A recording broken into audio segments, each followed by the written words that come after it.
I'd like to welcome everybody to the August 12th meeting of the IMAG-MSM Working Group on Multiscale Modeling in Viral Pandemics. I need to remind you that the meeting will be recorded and is currently being live streamed on YouTube. So please be aware of that. We have two speakers today, Henrique and TJ, who are going to be talking to us about multiscale modeling of respiratory infections. As always, Reinhard and myself are happy to take your criticisms and comments. We have Jim Sluka and Bruce Shapiro as well, working as the leadership team. We appreciate any feedback that you have. We have our usual communication channels. Please help us get the word out about the seminars and about projects. Please do help in any way you can with that. And now I'd like to give time for any quick announcements. Is there anybody who would like to make a quick announcement?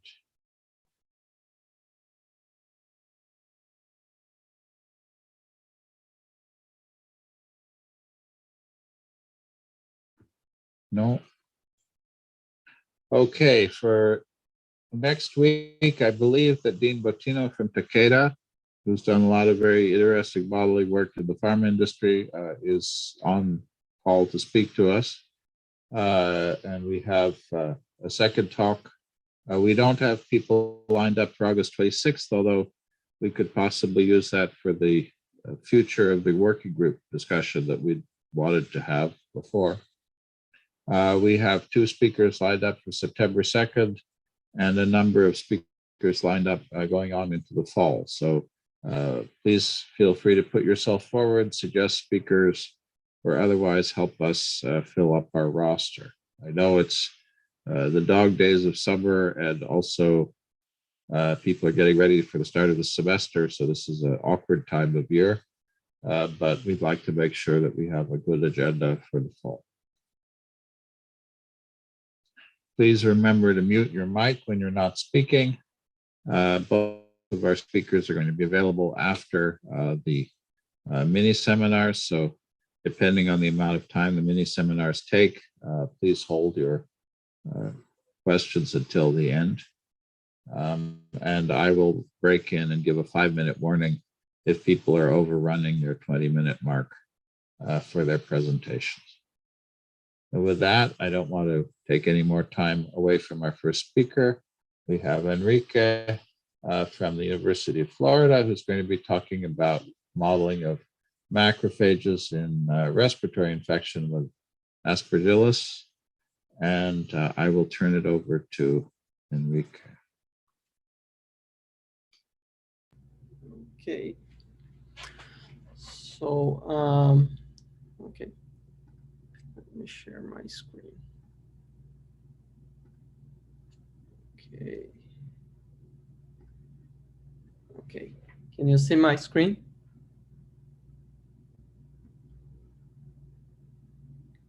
Okay. Can you see my screen? Okay. So so my work is a computational model of computational modeling reveals the role of macrophage in respiratory fumigatus infection in immunocompromised hosts. So Aspergillus fumigatus is a fungi that cause infection in immunocompromised hosts, such as people undergoing chemotherapy, organ transplants, and more recently, people with COVID in ICU. The infection starts with the uptaking of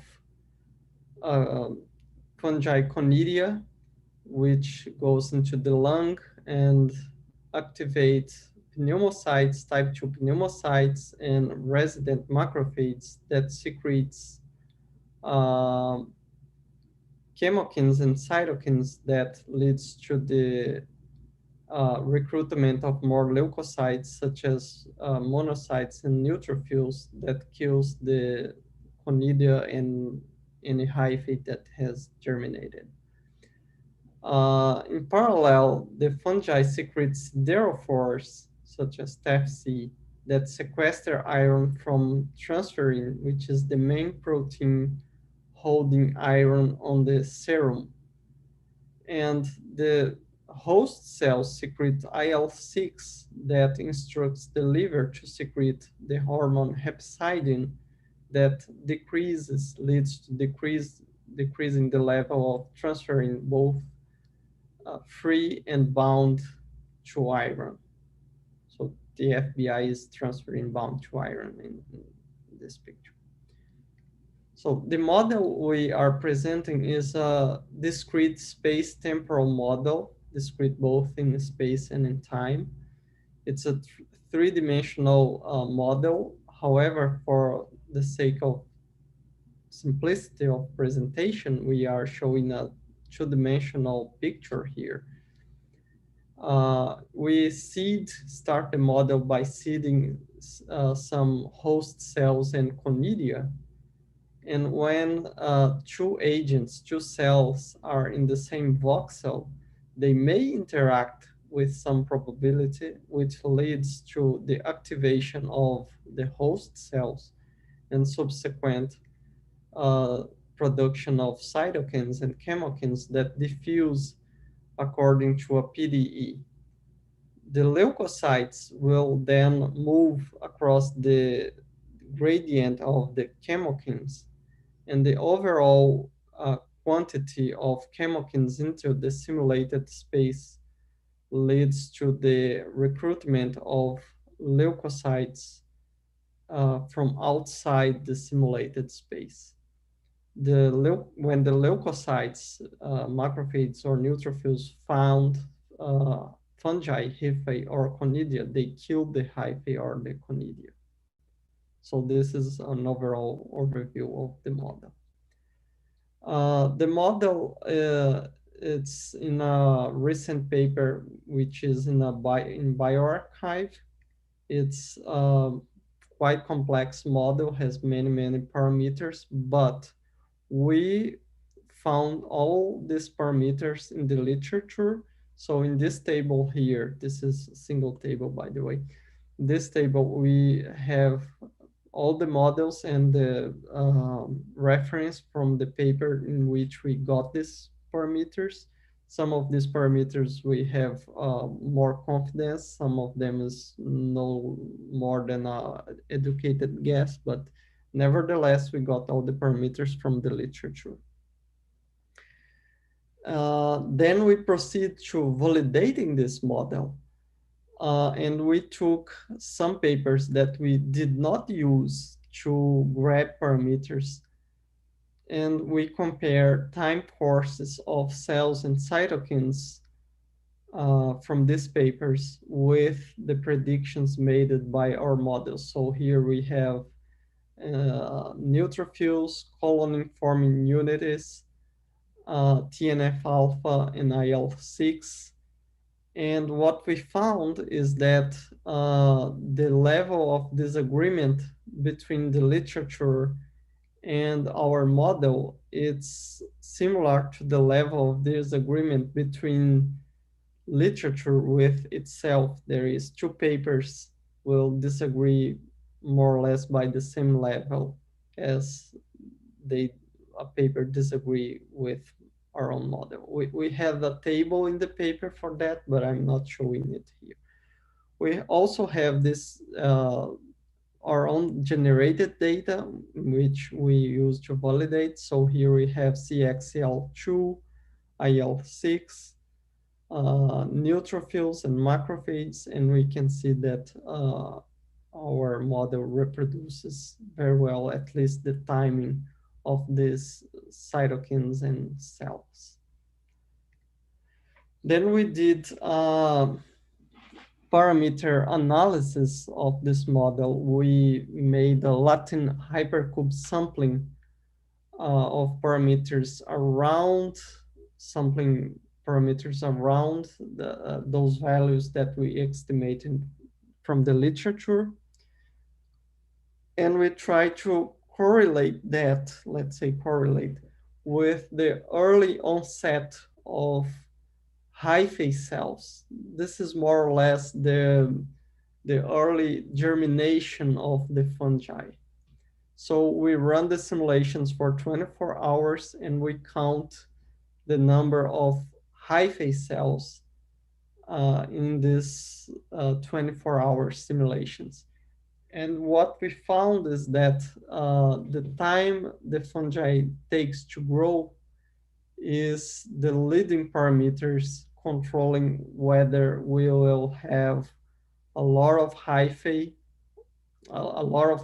or a small number of hyphae. In this plot here, we have a relative number. This means that we are dividing this number of hyphae by the initial dose of conidia that we inject. So long time to grow will lead to a small number of hyphae,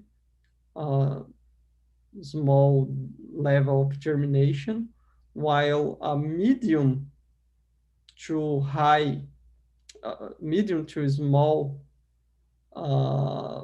growth time plus a very high level of siderophore secretion will lead to a very high germination rate of or hyphae level. And this is relevant because those are parameters that could be targeted in a treatment. We could, for example, try to target the siderophore production and as a form of treatment. So we also have this paper in development, in preparation, in which we look for the medium to long-term course of the infection. In this previous slide, we look for the early onset of the infection, the early phase of the infection, the germination. But here in this paper in preparation, we are looking for the long term. And in this plot here, in this blue curve, we are looking to an immunocompromised host, and we are looking for the total number of fungal cells, both conidia and hyphae. And we can see that the total number of cells, they tend to decrease in this simulation. And this is in the contrast with what is reported in the literature that says there should be in immunocompromised, in neutropenic hosts, there should be an exponential growth of fungal cells. So because of this discrepancy, we proposed a hemorrhaging hypothesis that we are going to explain momentarily. However, before we can go into a new hypothesis and to propose new rules, new parameters, and new things, we have to ask ourselves if different fitting of the model, a different set of parameters could explain this discrepancy.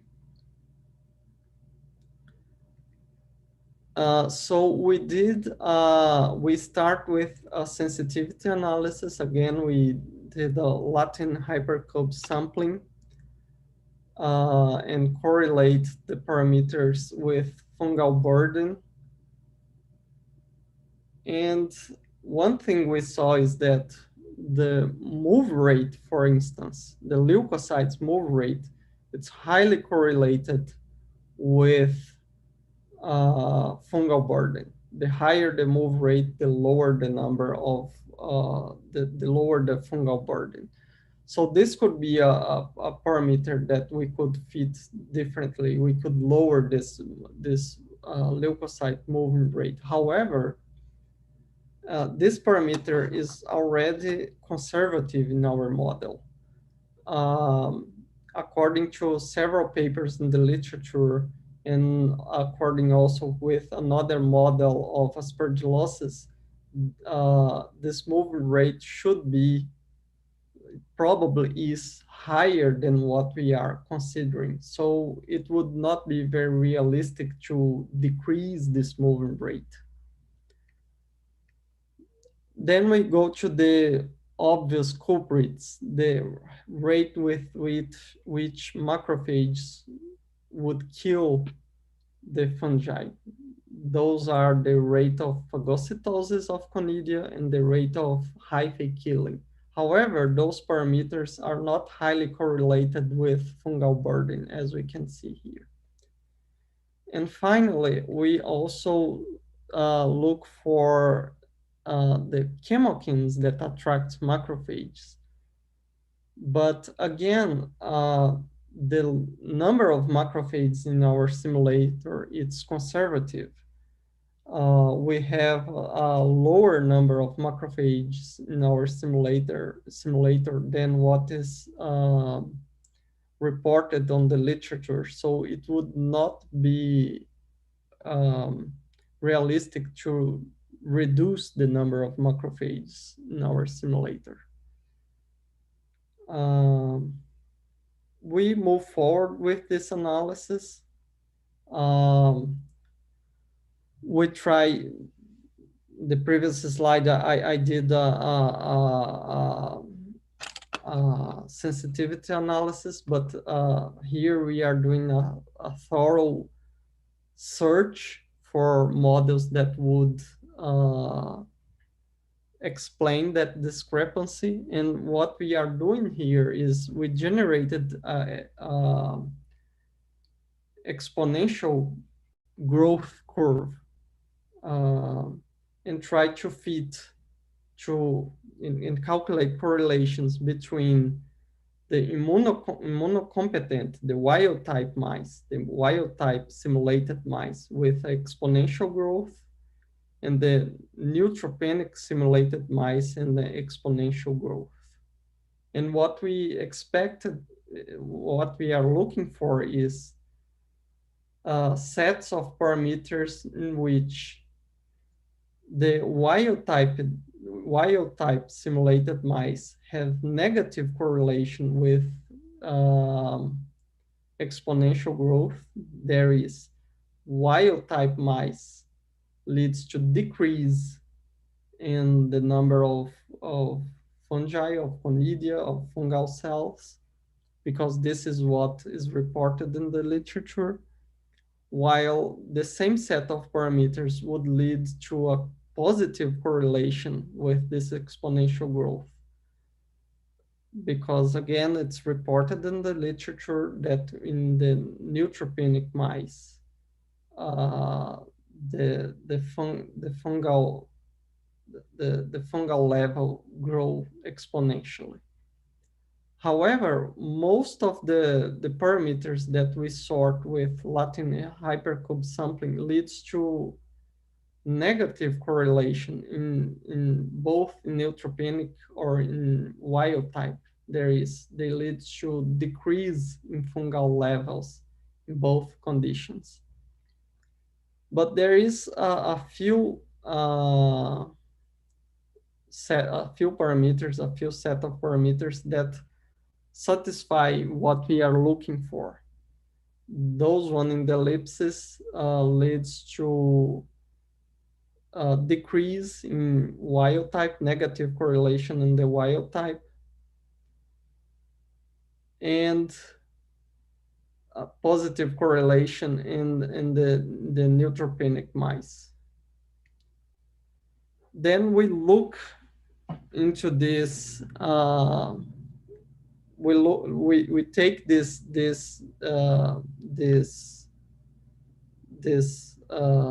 set of parameters and look to the movement rate and recruitment rate in this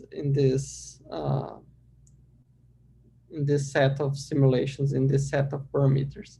Like we said previously, we don't expect to have movement rate, lower movement rate than what we already have, because our movement rate is already conservative. It would not be realistic to decrease the movement rate.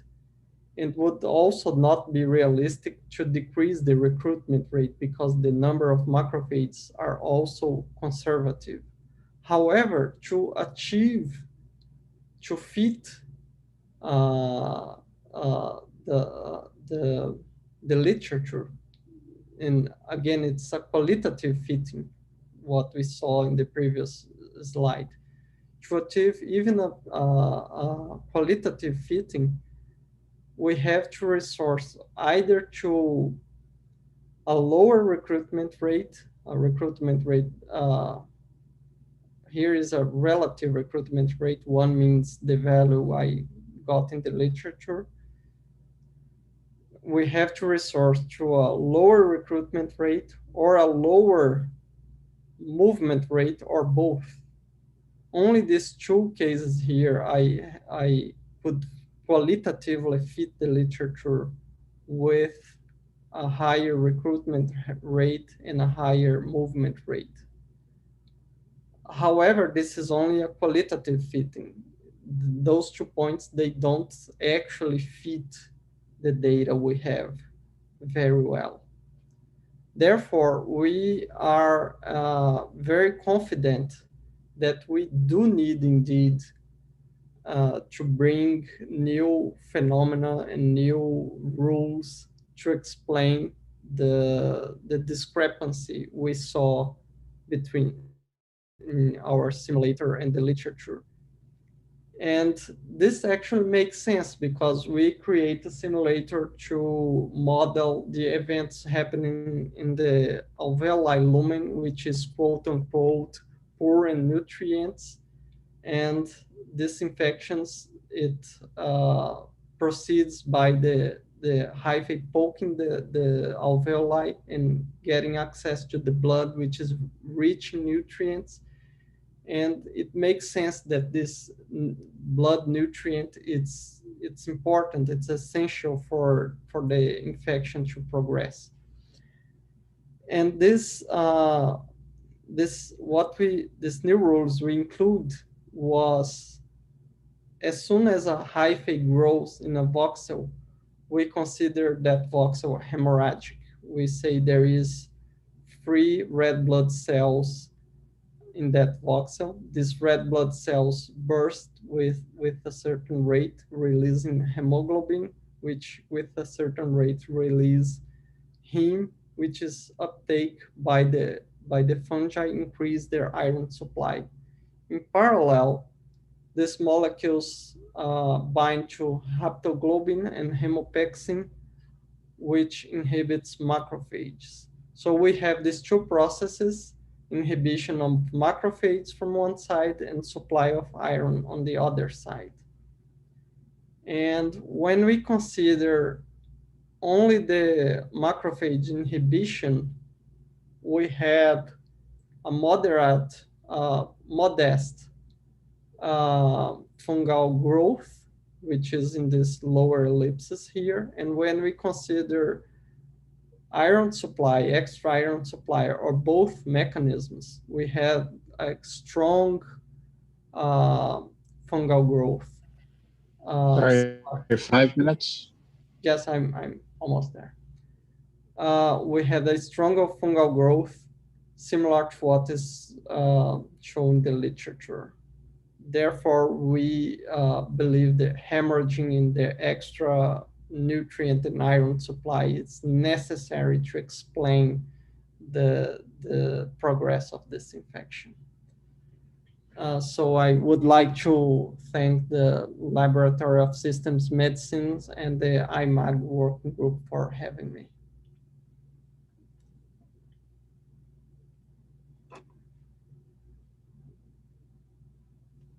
Okay, thank you very much. Appreciate your being willing to speak.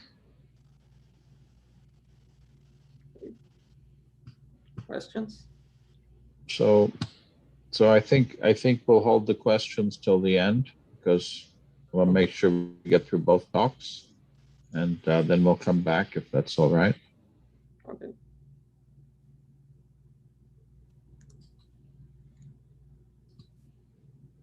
So our next talk is TJ Sego, and I'll turn it over to him without any more introduction. Great. Well, thank you, James. Hello, everyone. My name is TJ Sego. I am a return speaker to this group. I spoke some time ago, and I'm very happy to be back.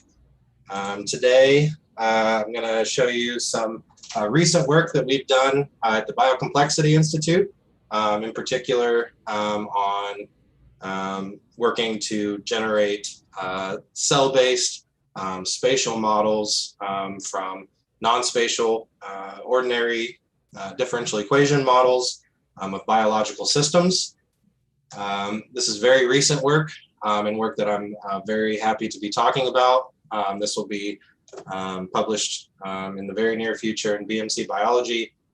So for those of you who might be interested in some of the technical details, we're going to gloss over a lot of it today for the sake of brevity and focus on more of the takeaways and some of the fundamental aspects of this. But of course, if you're interested in those details, you'll be able to find that paper in BMC Biology very soon. This work was done along with James Glazier, the director of the BioComplexity Institute, where I work, as well as two graduate students of ours, Joshua Ponte Serrano and Giuliano Gianlupi.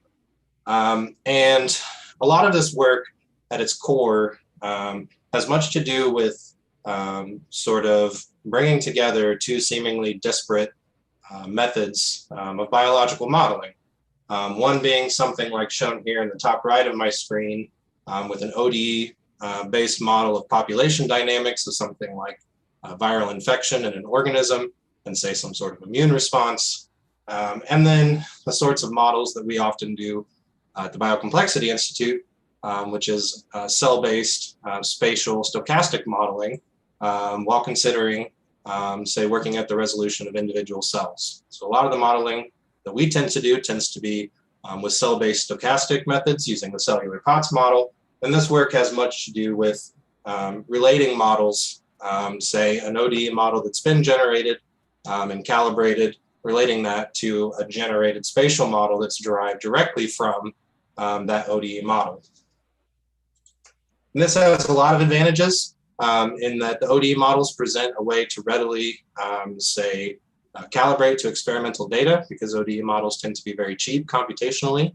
We can execute thousands of ODE model simulations in a matter of seconds, whereas the spatial stochastic models, like what's shown here in the bottom right, these tend to take a lot more time and so are much more difficult to calibrate. However, we have a lot more opportunity to do more detailed modeling of specific cellular mechanisms or mechanisms that may be particular to a specific tissue.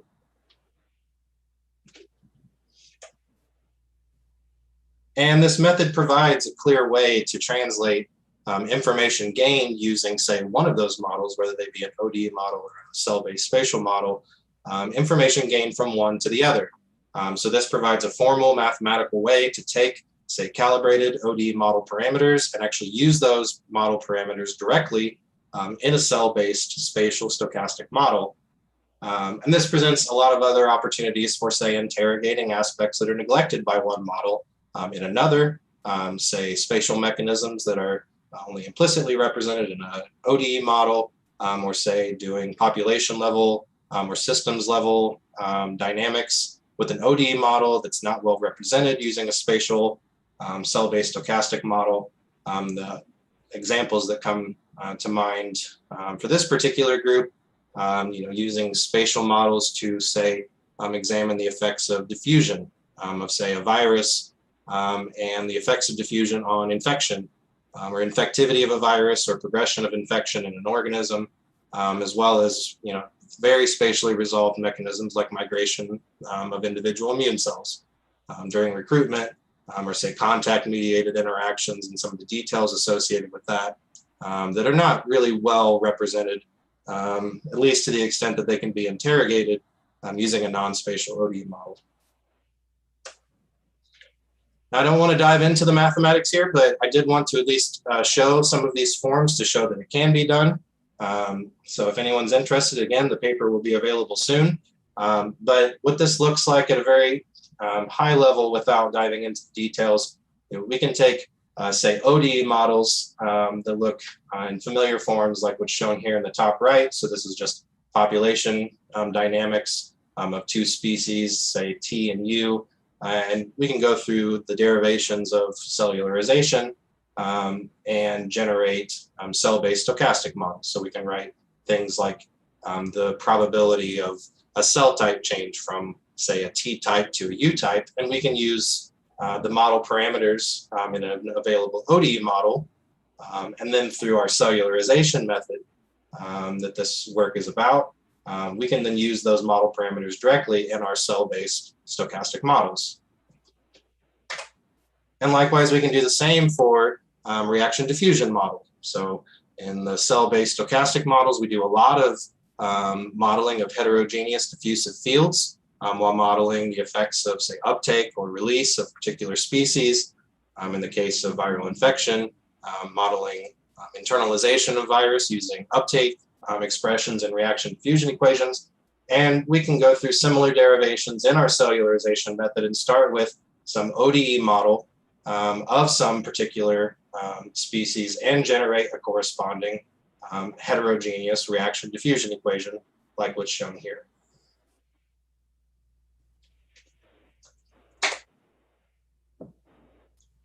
Now, we go through some of the details in this paper, and I wanted to actually show you a sort of like run through of what this looks like. So we present a couple of examples to show what these derivations actually look like in action. And we took this very basic ODE model of some susceptible cells being infected by a virus, moving through an eclipse phase, becoming virus-releasing cells and then dying, and then go through the entire process to actually generate a full cell-based stochastic model. And that looks like what's shown here in the bottom right.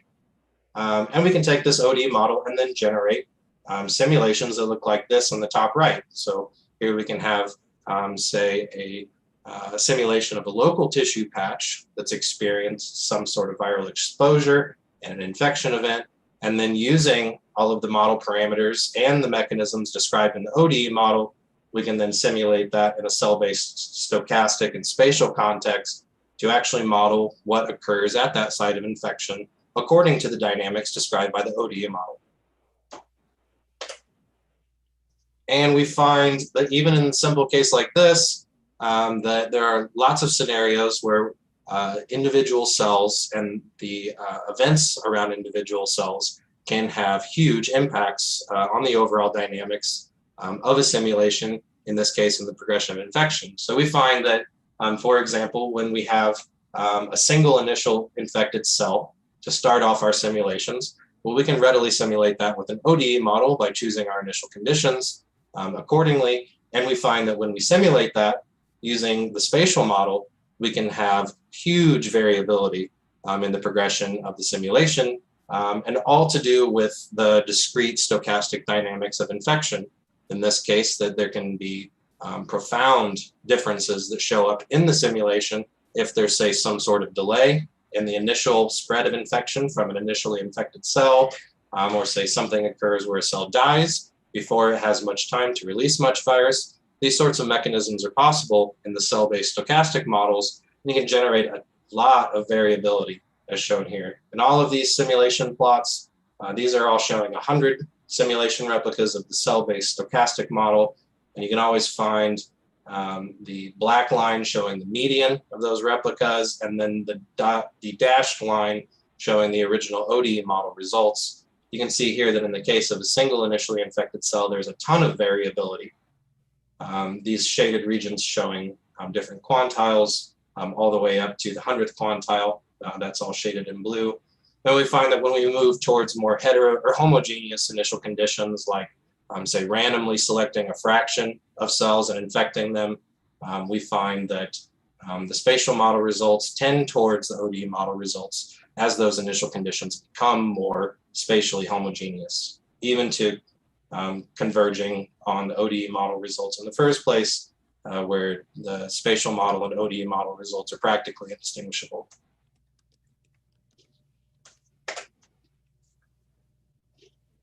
Now, one of the main motivations for doing this work in the first place was to be able to use a cell-based stochastic spatial model to interrogate spatially resolved and cell-based cellular level mechanisms that are implicitly represented in the ODE model, but whose effects may not be well enough represented to actually show some significant effects on the overall dynamics of the system. In this exercise here, we demonstrate this by varying the diffusion coefficient in our simulated virus diffusion field. So in these simulations, in the spatial model, the virus is represented as a diffusive field. And in these parameter sweeps, while varying the fraction of initially infected cells from 1 initially infected cell to 10%, we also vary the virus diffusion coefficient to show what sorts of effects, say, the diffusive transport of virus in the medium has on the overall progression of infection and how that compares to the original ODE model. And in this case, what we found is that for lots of cases, when we slow down the diffusive transport of the virus, we find that this has a major impact on the progression of infection. It significantly slows it overall throughout the system. More interestingly, we also found that when we would slow the diffusion of virus in our simulations, we could oftentimes still refit the ODE model by finding a new infectivity parameter.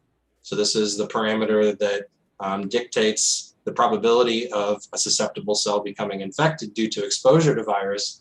We found that when we slowed down the diffusive transport of the virus, we could still find a new infectivity parameter that could refit the ODE model to the spatial model results with the slowed diffusive transport. In particular, we're finding that for very, very slow diffusive virus, we could find infectivity parameters that well fit the spatial model, but at, say, around 6 to 7% of the original ODE model infectivity parameter. Whereas for diffusion coefficients that tend to send the system towards more of a homogeneous state, we can refit the ODE model infectivity parameter with practically the same original infectivity parameter of the original ODE model. And this, of course, then points out that when we actually go to fit one of these ODE models to, say, experimental data, if we were to actually compensate for the effects of diffusion with diffusive transport of the virus in the medium, of course, our infectivity parameter would actually have to be much higher than what we would normally measure when we consider the limiting effects of virus diffusion.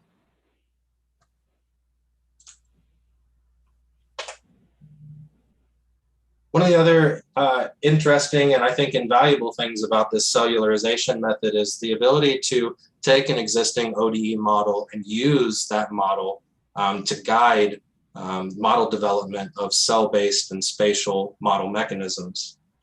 So in this exercise, the results of which are shown here on the right, we took that ODE model that we just surveyed and actually added an immune response where there's actual killing of infected cells due to effector immune cells, and that killing is contact mediated, something that's not explicitly modeled in a non-spatial model, but of course, when considering the actual location of individual cells, there are lots of new spatial mechanisms involved having to do with how an immune cell finds an infected cell in the first place. And when we have an ODE model that's, say, readily available and calibrated to data, we can use that calibrated model and cellularization to actually guide development of those cell-based stochastic and spatial models. This is an example of doing something like this. In this case, this spatial model that's been generated from the original ODE model has to necessarily introduce new spatial mechanisms, like where exactly the immune cells are, how they arrive in our local tissue patch, what exactly they do to get from place to place when looking for infected cells.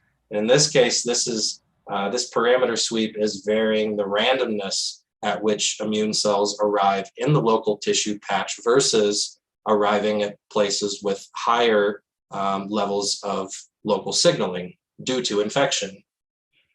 And then also moving from top to bottom, this is actually looking at the chemotactic sensitivity of immune cells to that immune signaling, where here at the bottom, these immune cells chemotax very strongly along gradients of an immune signal that's released by infected cells. And you can find anything from intuitive results like an immune response where immune cells chemotax more effectively, that tends to generate a more effective immune response. You can also find more interesting observations like the fact that in these simulations, we found that when we place immune cells exactly at the location of the highest amount of immune signaling, that's not necessarily going to generate the most effective immune response. And in fact, we found that some degree of randomness in where those immune cells show up to do their business of fighting the infection, that bit of randomness actually contributes to the efficiency of the immune response and actually makes the immune response better at stopping infection.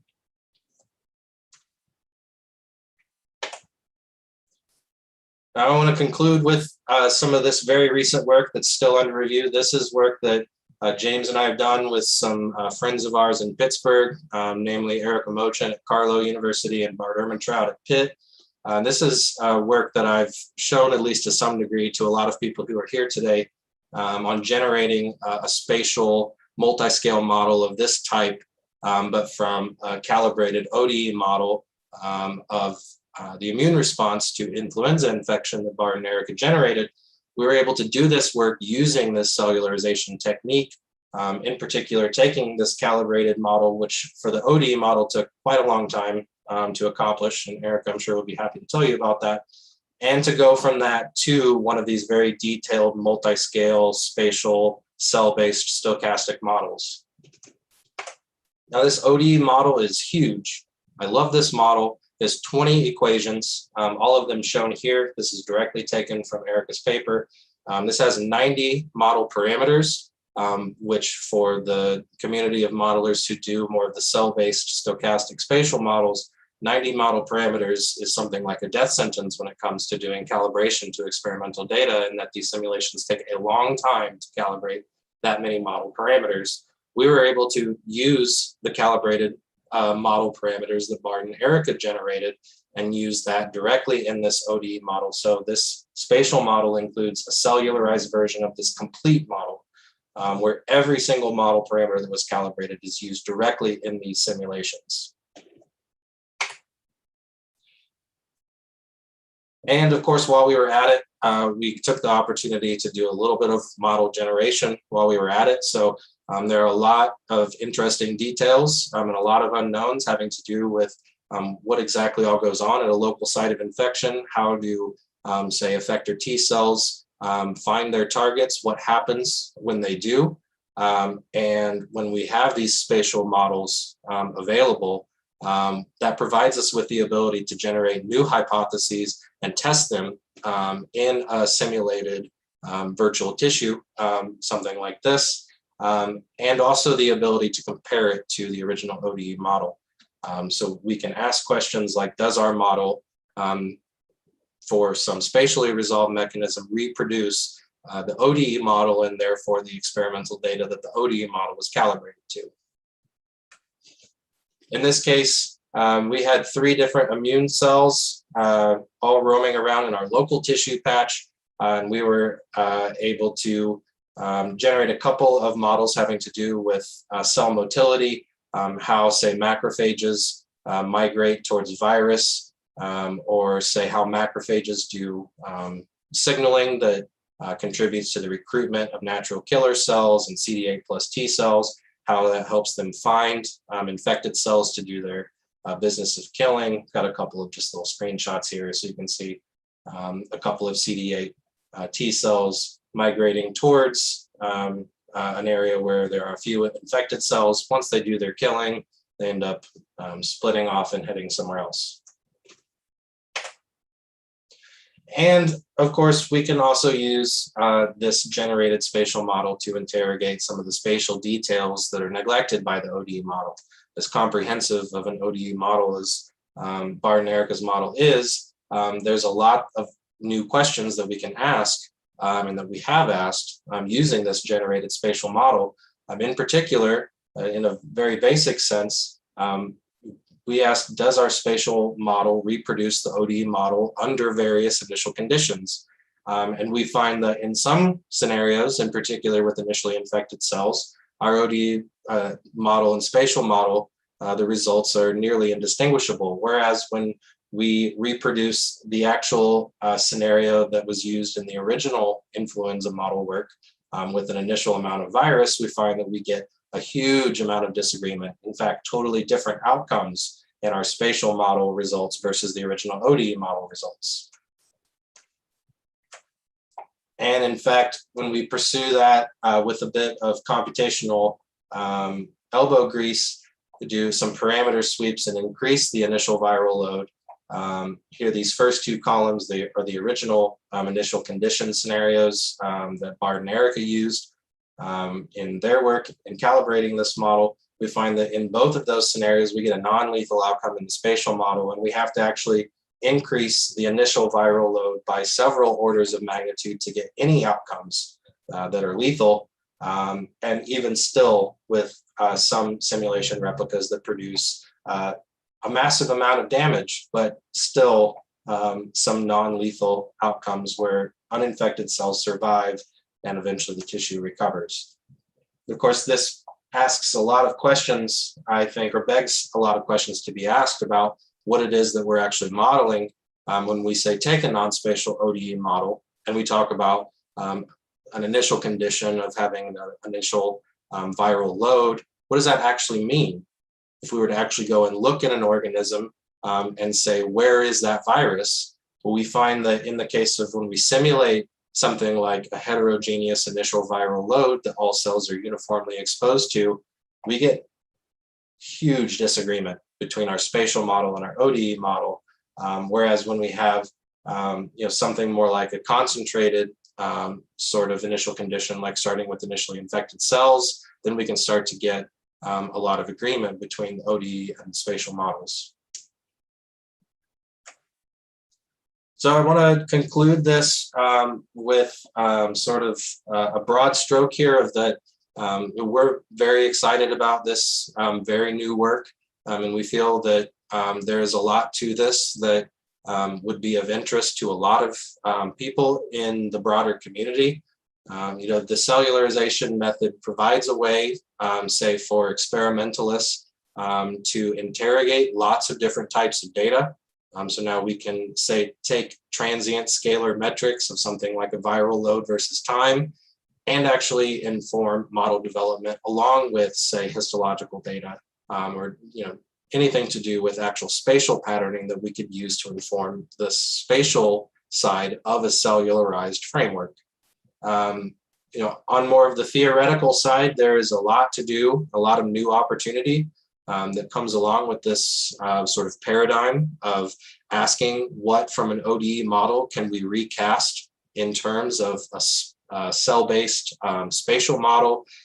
There are a lot of new forms that can be generated either from a spatial model to an ODE model or vice versa. Oftentimes we find that when we look at popular ODE models or model terms like Michaelis-Menten, it's not exactly obvious how we would go about generating a cellularized version. So those of you who like that sort of work like me, there's a lot of opportunity and lots of ODE model work that's been done in the past that could be, say, a target of new activities using the cellularization method. And then, for modelers, this provides a formal mathematical and computational framework for generating these sorts of multi-scale, multi-method frameworks. In the influenza model, for example, we have, a local simulated tissue patch where we're actually simulating individual cells and where they are and how they're interacting. But then lots of that ODE model is still an ODE model in those simulations. Those representing the things that are going on outside of our local tissue patch. And of course, the cellularization method provides a formal way to generate those sorts of frameworks. So with that, James, I'll turn it back to you. I think we'll be up for closing remarks or whatnot. Okay, thank you very much, both. Maybe by accident, both talks had a theme of complex models with many parameters, parameter identifiability, and trade-offs. And also both models address the importance of immune cell motility as a controlling parameter. So there was actually quite a bit of overlap. I'll turn it over to discussion now.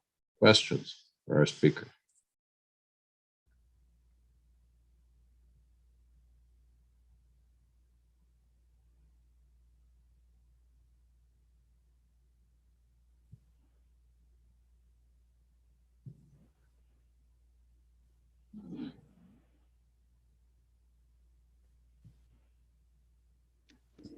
Oh, no, you don't want me to ask a question.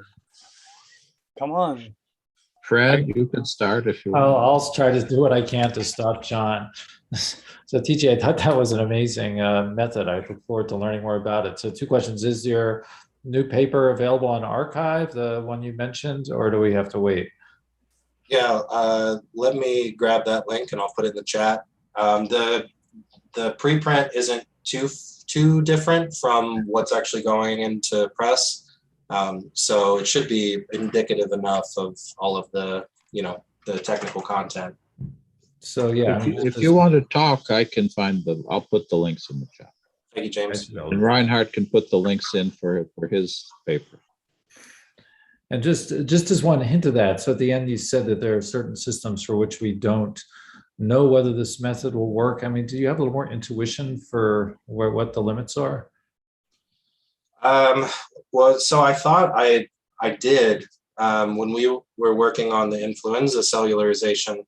Erica's going to roll her eyes, but I had the inclination that the Allais effect that's used in that original, in the influenza model, that there would be no clear way to generate something like that, with the suspicion that that was more of like a model of a lot of collective effects. And then with enough coffee and time, we generated a cellularized version of that is cast in terms of individual cells and local conditions. And so now I'm not so sure. We've talked about how to go about modeling different applications of Michaelis-Menten-like terms, but probably those problems are as much biologically driven as they are mathematically driven. Because the same model form could be used to represent lots of different things. And so, a lot of that work tends to be more towards the thought experiment of, with this non-spatial model term that I'm considering, what does that actually mean in terms of a cell and a cell's local environment? Okay, well, the link is here. I'm going to try to understand this method. It's really cool. Nice talk. Thank you. Thank you very much.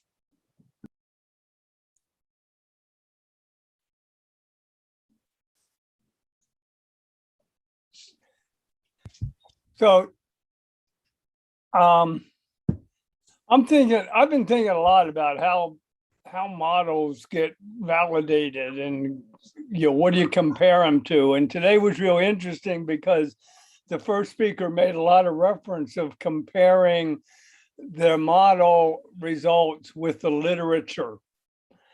And so, yeah, that made sense. The other thing that comes to mind, and TJ, your slide that had theoreticians and experimentalists as 2 other groups. How do you match computational model against human mental models of the understanding that humans have of process?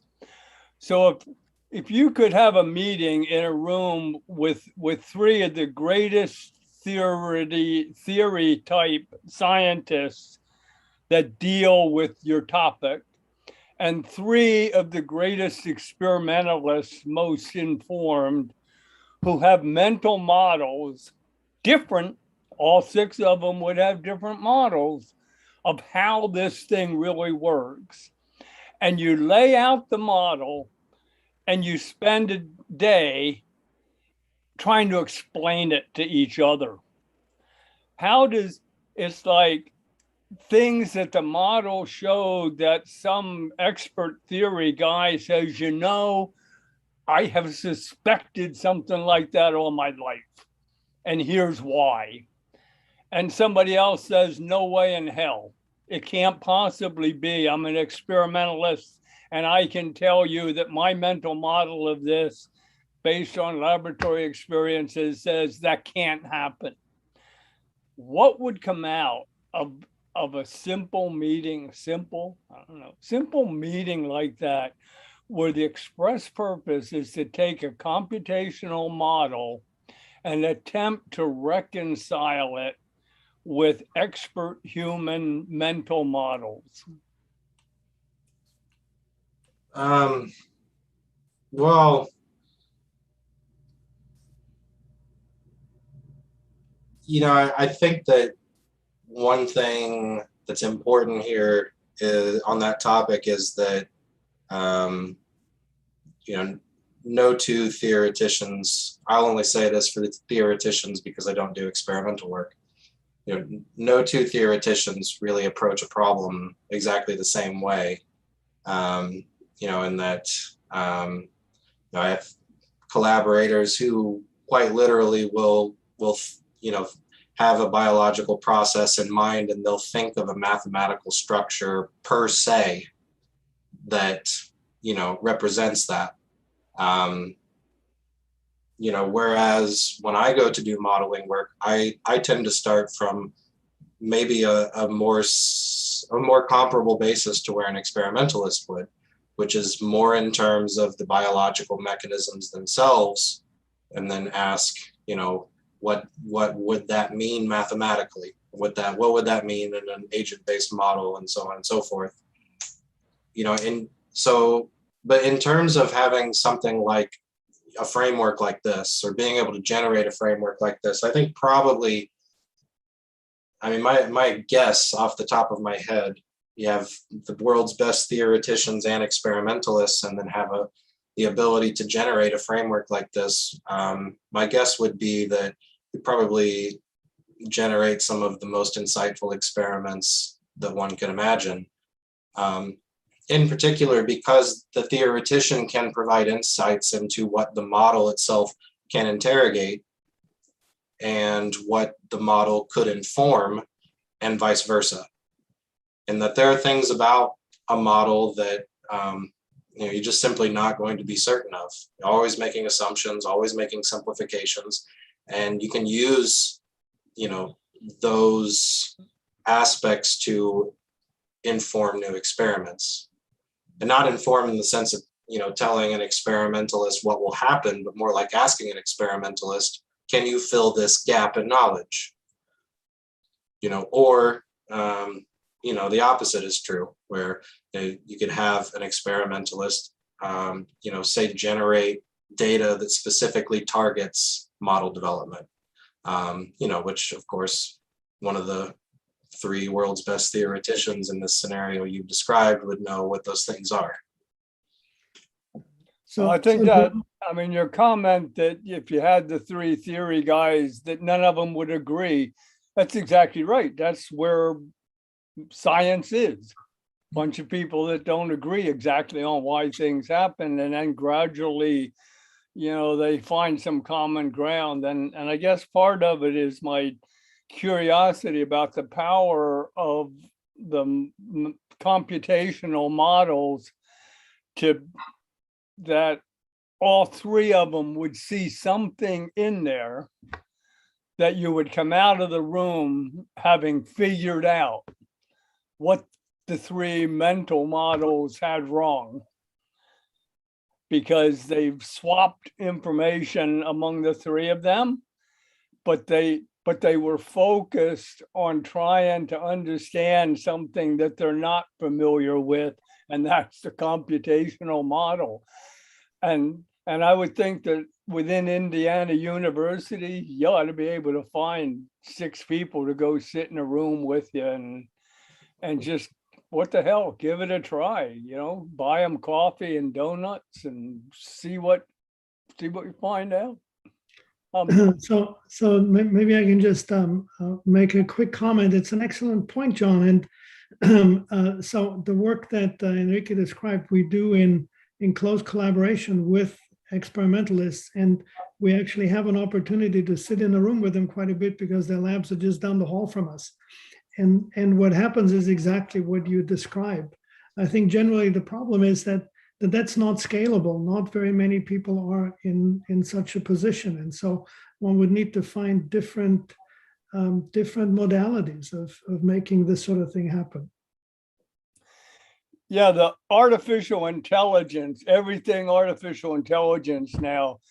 And I look at that stuff and it's like, wait a minute, what the hell about human intelligence? You know, what do biological science people know about human intelligence, and how to utilize human intelligence to be a part of the process of the validation, if you must, of model concepts.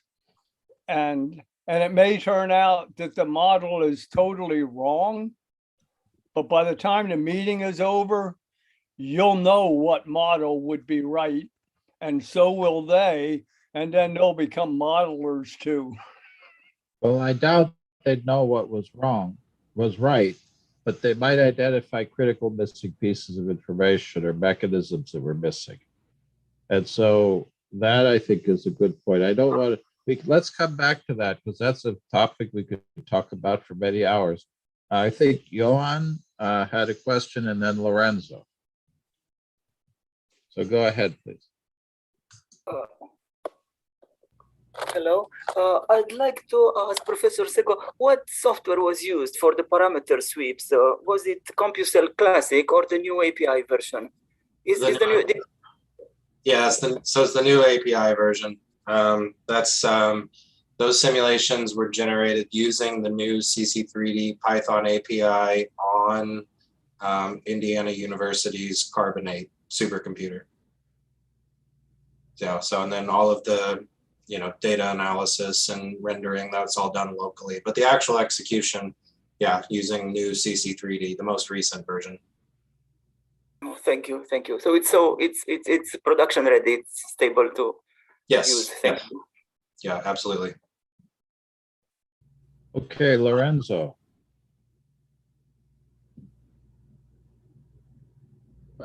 Well, thank you, TJ, for the presentation. It was very nice, as usual.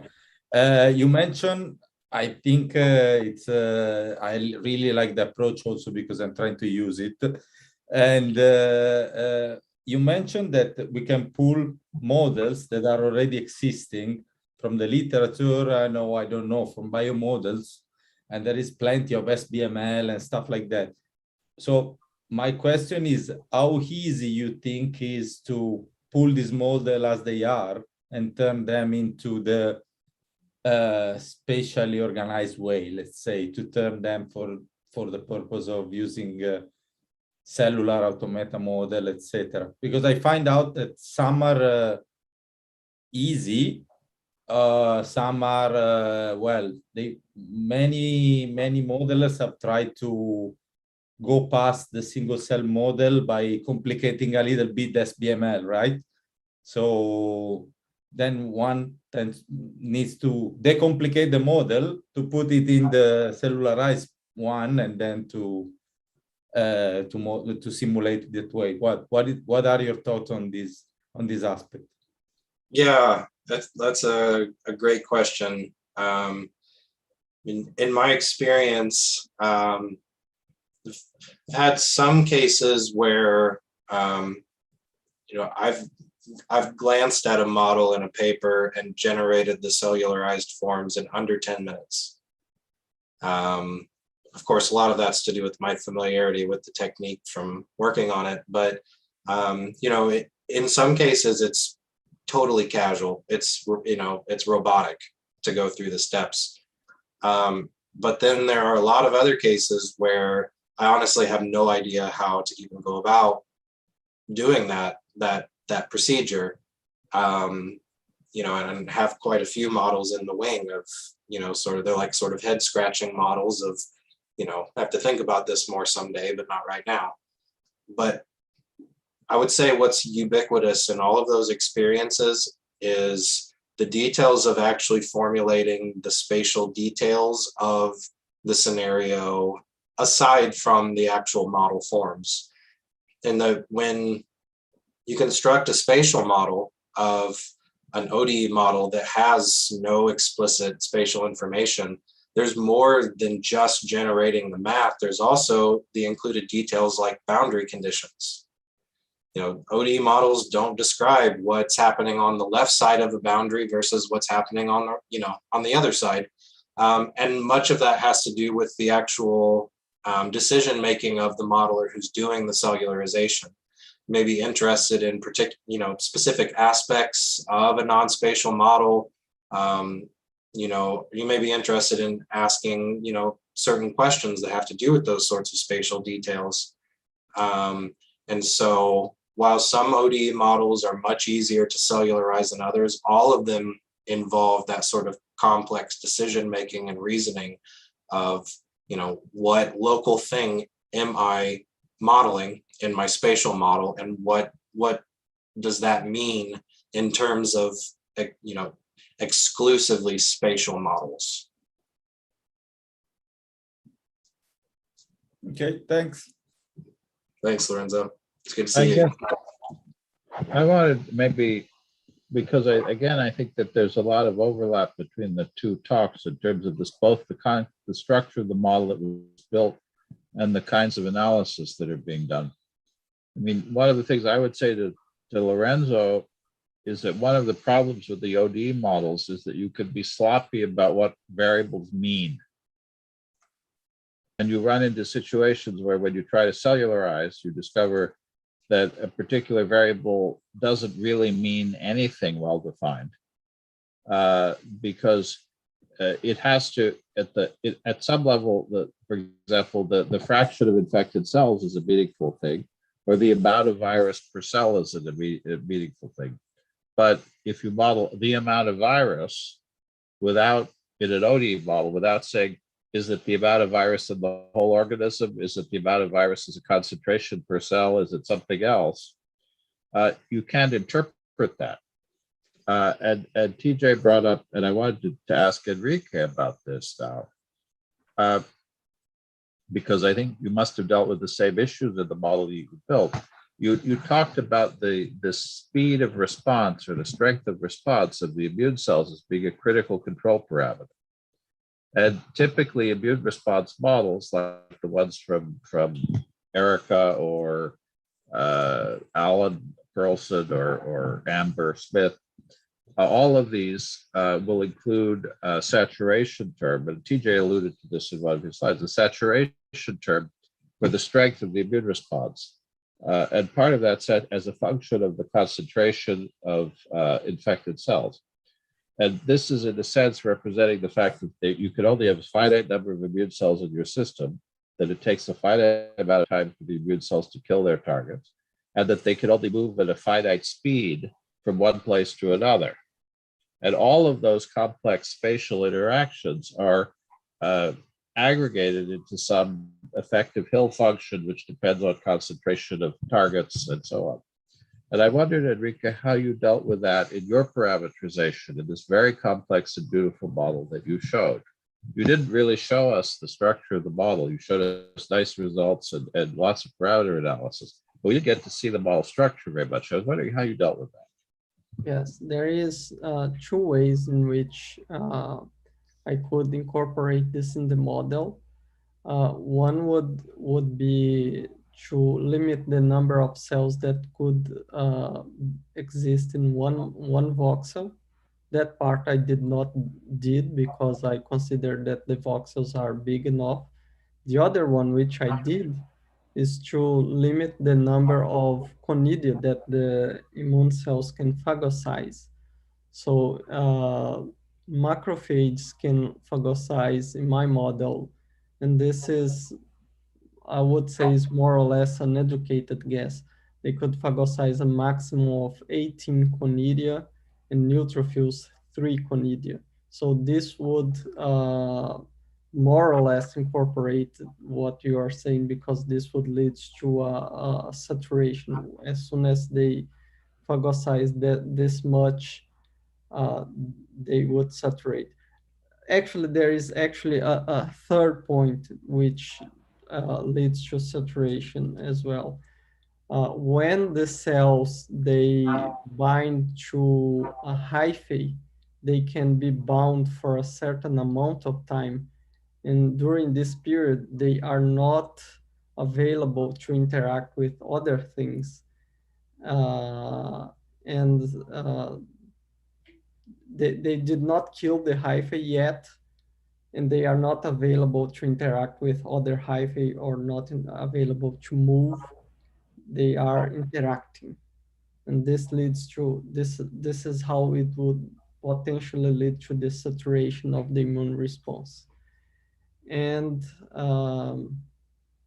I did not did a thorough analysis of that, but it seems there is a little bit of this saturation, because if we increase the number of cells a lot, this does not lead to increase in the strength of the linear increase, the strength of the immune response. Let's say if I increase 10 times the number of macrophages or neutrophils, this would not lead to 10 times increase in the strength of the immune response. This will lead maybe 50%, 9% increase in the strength of the immune response. But this was I did not did a thorough analysis on that. I mean, it might be very interesting to go backwards and say, try to derive those saturation functions for these, especially for these immune cell movement issues. To actually look in your simulations and say, what is the saturation form, approximate saturation form that you get out of this in the limits of widely separated infected cells, few immune cells, many immune cells, and so on. Yeah, and that's the question: are these Hill functions that people use or reasonable approximations to what you get in a more detailed model? Yeah, that would be very interesting. It was very interesting you bring this issue to derivate these functions, because that I did not did yet. So that's a very interesting point.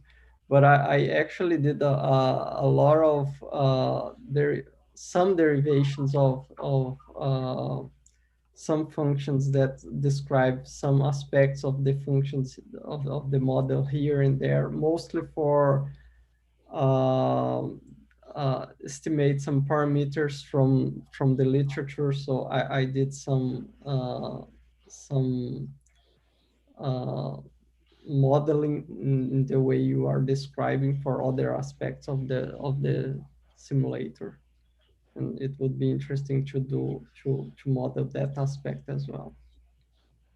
And I'm sorry, maybe I missed it. The first section of your talk, and I know you were describing two separate papers, focused on the role of iron availability. The second part of your talk didn't discuss, and you didn't show. Does the second model also have an iron availability submodel in it? Yeah, the second part of the modeling, I dealt with the hemorrhaging, and well, it's likely that the hemorrhaging would supply the fungi with all sorts of nutrients. However, what we considered was actually the extra supply of iron through the hemorrhages. So there is the burst of the red blood cells. They release in the end heme, and the heme supplies the aspergillus with iron, which led to their growth. And we have experimental evidence for that, actually. So iron is a critical limiting nutrient for the aspergillus. Yes. Again, this is coming back to John's question about sort of what the conceptual structures of the models are. Okay, other questions?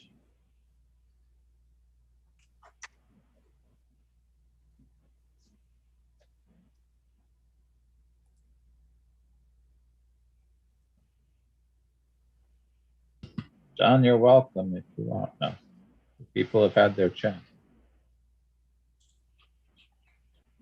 No, thank you, but I ran out.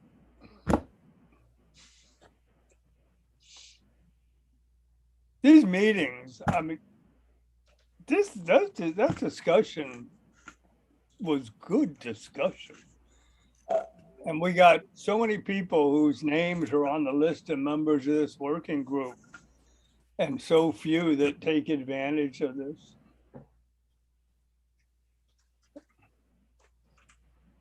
Well, the talks are archived, so people can always watch them later. But I guess I'd come back to I want to, since the early questions were mostly to TJ, I'd like to come back to Henrique. You have a very complex simulation there. What were the most challenging parts of deciding which pieces of the immune response you were going to include? I noticed that there was, of course, IL-6, CD8 plus T cells, CD4 plus T cells. These are in both models. But there are also a bunch of transcription factors, for example, in cytokines that were in your model, Henrique, that were not in TJ's. And TJ has included some components. Now, of course, one is modeling a fungus, one is modeling influenza, so they're different responses. But I wonder about what your thinking is about the degree to which there is, in a sense, a base universal model of immune response in the lung, for example. And how, when you worked with this problem, how you identified what you thought the core components were. Well, I did a thorough literature search to construct this model. I read more or less 100 papers, and I consult probably 100 other papers for parameters. And we had something in mind that was to model iron. So there was this bias towards iron, but I obviously did not look exclusively for iron, but that was let's say a bias. And I start to, through this literature search, I start to see what was important. There were some things that seemed important at first, and as the literature progresses, some things seems not to be that important anymore. Some seems to be growing importance. And I construct this model, and the truth is that in the end, the model is both very complex and very simple, because it has only the basic of the infection. It has the basic cytokines and chemokines, the basic molecules. In the end, it's still a basic model describing the basic pathophysiology of the infection. Go ahead. No, go ahead. No, I was also going to mention that we work very closely with a pulmonary immunology group that studies precisely these issues. So we have a lot of discussions that informed the model to some extent. The other question is, we wanted to put in the model what we can actually measure in experiments, so that also in part informed what goes in there. But I would agree with Henrique that it's in principle it's sort of the bare bones components that need to go in it. And one could certainly expand that to other things. Then, you run into the complexity issue and possibilities of validating. Yeah. And then another thing maybe you didn't have as much time to talk about was you mentioned it's a 3D model. And you actually have some attempt to represent the three-dimensional architecture of the lung. How is three-dimensionality used in the model? Yes and no. The papers that I am working on, no, they represent homogeneous space. And this is based on the assumption that we are representing a mice lung, and that alveoli of a mice lung is very small compared to the voxel size that I am representing. Actually, it's about the same size of the voxels, not super small, but it's not large also. However, we also have a model in which we do represent the lung geometry. We have alveoli structures, and we have, as of now, we have alveoli sac. And we also are working in ways to enlarge this geometry. But in this presentation of today, we did not include this geometry, but we do have that from other works. Adam is mostly doing that retooling. That's right. It's still in progress. Okay, any other questions for either of our speakers? No? I guess the heat of August has quieted everyone down.